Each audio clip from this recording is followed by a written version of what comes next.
નમસ્કાર વિદ્યાર્થીની બહેનો. હવે આ વિડીયોમાં આપણે આગળ જોઈશું. તો અહીંયા રિલેશનશિપ ડેટાબેઝના ટેબલ વચ્ચે 3 મુખ્ય પ્રકારના રિલેશનશિપ હોઈ શકે. આગળના વિડીયોમાં આપણે રિલેશનશિપ વિશે ચર્ચા કરી ગયા.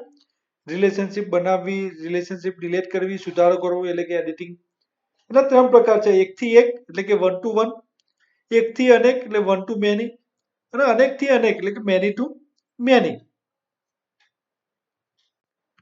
હવે આ રિલેશનશિપ એના 3 પ્રકારમાં જોઈએ આપણે ડિટેલમાં. એમાં એકથી એક સંબંધ,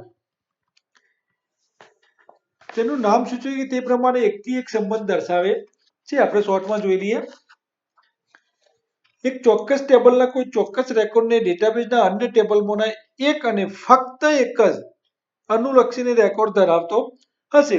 એના એક્ઝામ્પલમાં જોવું હોય તો એક્ઝામમાં પૂછી શકાય છે કે વ્યક્તિ અને ખુરશી વચ્ચેનો સંબંધ એ એકથી એક સંબંધ છે. એટલે એક જ ખુરશીમાં એક જ વ્યક્તિ બેસી શકે. એમાં વર્ગ અને વર્ગ શિક્ષક એટલે એક જ વર્ગમાં એક જ વર્ગ શિક્ષક હોઈ શકે. એવી જ રીતે ગ્રંથાલય અને વિદ્યાર્થીને આપવામાં આવેલ ગ્રંથાલય કાર્ડ, એમાં સ્કૂલના કોઈ પણ વર્ગ માટે એક અને ફક્ત એક જ વર્ગ શિક્ષક હશે. આપણે જોઈએ એમાં ચર્ચા કરી. વર્ગ અને વર્ગ શિક્ષક એ એકથી એક સંબંધનું ઉદાહરણ છે. ટેબલ વિશે સમજૂતી આપી છે. એમાં આપણે જોઈએ એકથી અનેક સંબંધ. ટેબલ વચ્ચે સૌથી સામાન્ય સંબંધ એ એકથી અનેક સંબંધ છે, જે આપણે પ્રેક્ટિકલમાં આગળના વિડીયોમાં જોયું. 1 to many એકથી અનેક સંબંધ. આમાં ટેબલનો કોઈ એક ચોક્કસ રેકોર્ડ ડેટાબેઝના સંબંધિત ટેબલના અનેક રેકોર્ડ સાથે સંકળાયેલા હોઈ શકે. એક ગ્રાહક અનેક વસ્તુઓ ખરીદી શકે. આમાં કોઈ વર્ગ શિક્ષક સાથે અનેક વિદ્યાર્થીઓ નોંધાયેલા હોઈ શકે. આથી વર્ગ શિક્ષક અને વિદ્યાર્થી વચ્ચેનો સંબંધ એકથી અનેકનો છે. એક્ઝામમાં પૂછી શકાય. એના પછી અનેકથી અનેક સંબંધ એટલે કે મેની ટુ મેની. આમાં બંને ટેબલમાં એક કરતાં વધુ વખત તેનો સંગ્રહ કરવો પડે છે, ત્યારે અનેકથી અનેક સંબંધ બને છે. આમાં એક કર્મચારીને અનેક હોદ્દાઓ હોઈ શકે. એમ એક હોદ્દા પર અનેક કર્મચારીઓ પણ હોઈ શકે.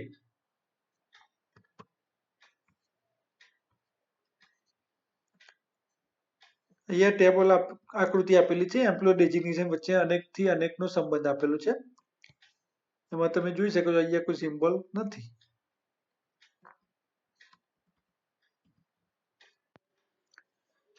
વિદ્યાર્થીની બહેનો, હવે આગળ આપણે ફિલ્ડ પ્રોપર્ટી વિશે ચર્ચા કરીશું.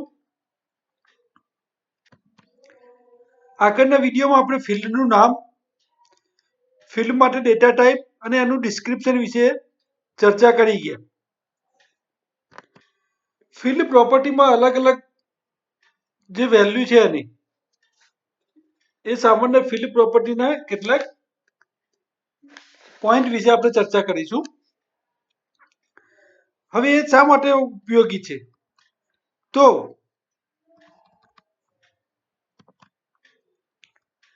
ઘણી વખત કેવું થાય, કોઈ ડેટા એન્ટ્રી ઓપરેટર હોય એ ભૂલથી ખોટો ડેટા દાખલ કરે અથવા તો કઈ ફિલ્ડમાં ડેટા દાખલ કરવાનો રહી જાય. તો આ થતી ભૂલોને રોકવા માટે બેઝ ફિલ્ડ લેવલ વેલિડેશન નામની વિશિષ્ટ સગવડતા પૂરી પાડે છે. હવે ડેટા વેલિડેશન શું છે? તો એ ડેટા પ્રોસેસિંગ એટલે કે માહિતી પ્રક્રિયાનું અગત્યનું પાસું છે.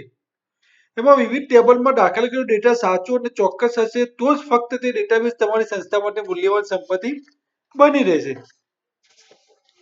બેઝ ખૂબ જ મહત્વપૂર્ણ અને રસપ્રદ લક્ષણ ધરાવે છે, જેને ફિલ્ડ પ્રોપર્ટી કહેવામાં આવે છે. આજે આપણે અભ્યાસ કરવાનો ચર્ચા કરીએ અને ફિલ્ડ પ્રોપર્ટી કહેવાય. ફિલ્ડ પ્રોપર્ટી નક્કી કરે છે કે ફિલ્ડમાં કિંમતોનો સંગ્રહ અને પ્રદર્શિત કેવી રીતે થાય. દરેક પ્રકારના ફિલ્ડની અમુક ચોક્કસ પ્રોપર્ટીનો સેટ હોય છે. દરેક ફિલ્ડ વાઇઝ એનો પ્રોપર્ટીનો સેટ અલગ અલગ હોય છે. એ આગળ આપણે જોઈએ. એમાં તો અહીંયા ફિલ્ડ પ્રોપર્ટી વિશે ઊંડાણપૂર્વક આપણે થોડી ચર્ચા કરીએ. ઓટો વેલ્યુ તમને હું બેઝમાં બતાવું. ફિલ્ડ પ્રોપર્ટી એની તો ફિલ્ડ નેમ, ફિલ્ડ ટાઈપ, અને ડિસ્ક્રિપ્શન વિશે ટૂંકમાં આપણે આગળના વિડીયોમાં ચર્ચા કરી ગયેલા આગળ ચેપ્ટરમાં.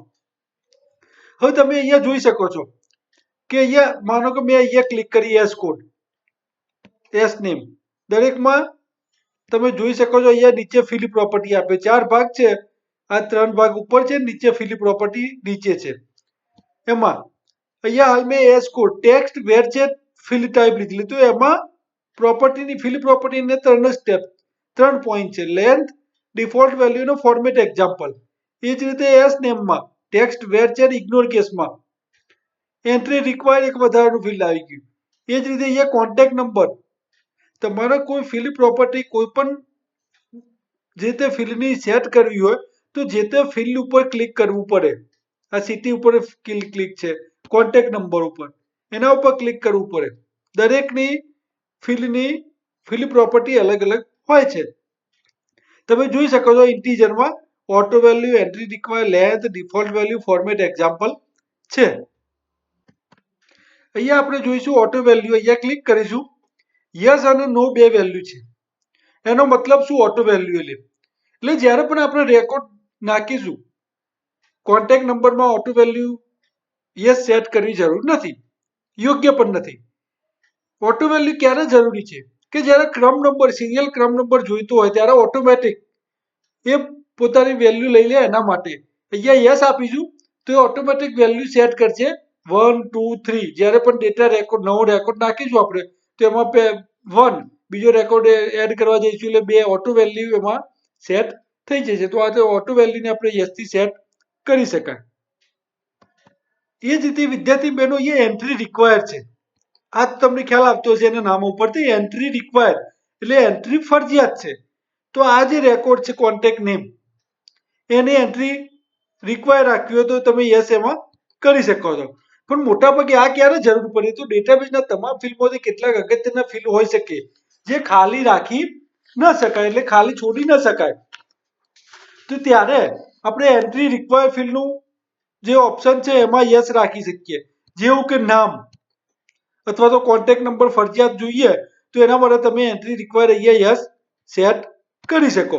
એટલે એમાં એ ફિલ્ડને ખાલી છોડે નહીં, કોન્ટેક્ટ નંબર ફરજિયાત લખવો જ પડે. એવું એસ નેમ, સપ્લાયર નેમ, તો એમાં પણ એન્ટ્રી રિક્વાયર યસ કરીએ તો એમાં ફરજિયાત લખવું પડે. ત્રીજા નંબરમાં લેન્થ છે. તો જ્યારે કોઈ ચોક્કસ ફિલ્ડ માટે આપણે ટેક્સ્ટ ડેટા ટાઈપ પસંદ કરીએ ત્યારે આ પ્રોપર્ટી આપોઆપ કેટલીક પૂર્વ નિર્ધારિત વેલ્યુ લઈ લે છે. અહીંયા 10 લીધેલી છે. ટેક્સ્ટ હોય, કોઈ ટેક્સ્ટ ઉપર ક્લિક કરીએ તો એમાં 50 વેલ્યુ છે એની. આ યાદ રાખજો, ડેટા ટાઈપ માટે ટેક્સ્ટ માટે 50 છે. જ્યારે આપણે ફિલ્ડનું કદ જણાવી શકીએ જરૂરિયાત મુજબ. બેઝ આપોઆપ રીતે વિવિધ ન્યુમેરિક ડેટા ટાઈપ, યસ, નો અને મેમો ડેટા ટાઈપને અગાઉથી નિર્ધારિત કિંમતો આપે છે. એમાં તમારે સેટ કરવી હોય તો તમે એમાં સેટ કરી શકો છો. 30 વેલ્યુ, માનો કે એસ નેમ છે તો 30 અક્ષરથી વધારે નામ ન હોવું જોઈએ, તો એના માટે તમે અહીંયા સેટ કરી શકો છો.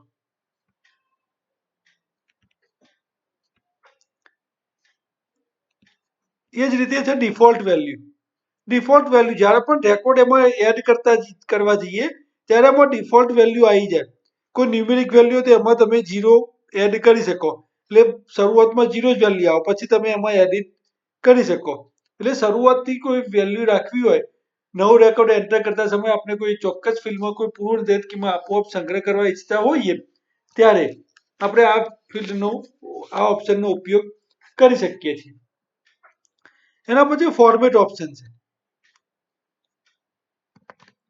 હવે લાસ્ટમાં છે ફોર્મેટ એક્ઝામ્પલ. તો આપણે ફિલ્ડમાં જે ડેટા એન્ટર કરીએ છીએ તેને પ્રદર્શિત કરવા અને છાપવા માટેનું બંધારણ આ પ્રોપર્ટી સ્પષ્ટ કરે છે. ડેટાનો સંગ્રહ કઈ રીતે થયો છે તેની કોઈ અસર તેના ઉપર નથી અને તે અમાન્ય કિંમતો પણ ચકાસશે નહીં. આ વિવિધ પ્રકારની ડેટા ટાઈપ્સ માટે ફોર્મેટ પ્રોપર્ટી અલગ અલગ સેટિંગ્સ વાપરે છે. બેઝ નંબર ડેટા ટાઈપ અને યસનો ડેટા ટાઈપ માટે કેટલાક પૂર્વ નિર્ધારિત ફોર્મેટ પૂરા પાડે છે. અહીંયા ક્લિક કરીશું આપણે તો એના અલગ અલગ ફોર્મેટ તમને જોવા મળશે. અહીંયા નંબરમાં આ રીતના છે, કઈ રીતના તમારો ફોર્મેટ સિલેક્ટ કરવું છે તમે અહીંયા પ્રિવ્યુમાં જોઈ શકો છો. નેગેટિવ માર્કિંગ જોઈએ, ડેસિમલ પ્લેસીસ જોઈએ, ડેટમાં આ ડેટનું અલગ અલગ ફોર્મેટ છે, ટાઈમનું અલગ અલગ ફોર્મેટ છે. બુલિયન વેલ્યુમાં ટ્રુ જ આવશે. એ જ રીતે ટેક્સ્ટમાં ફક્ત આ જ છે. કરન્સીમાં ડોલરની આ બધી તમે યુએસડી જેવું ફોર્મેટ તમારે જોઈતું હોય પર્સન્ટેજમાં એ તમે અહીંયાથી સિલેક્ટ કરી શકો છો. તો વિદ્યાર્થી બહેનો 10મું ચેપ્ટર અહીંયા આપણે પૂરું કરીએ છીએ. આભાર. અસ્તુ. એનો સ્વાધ્યાય તમારે લખી લેવો નોટબુકમાં.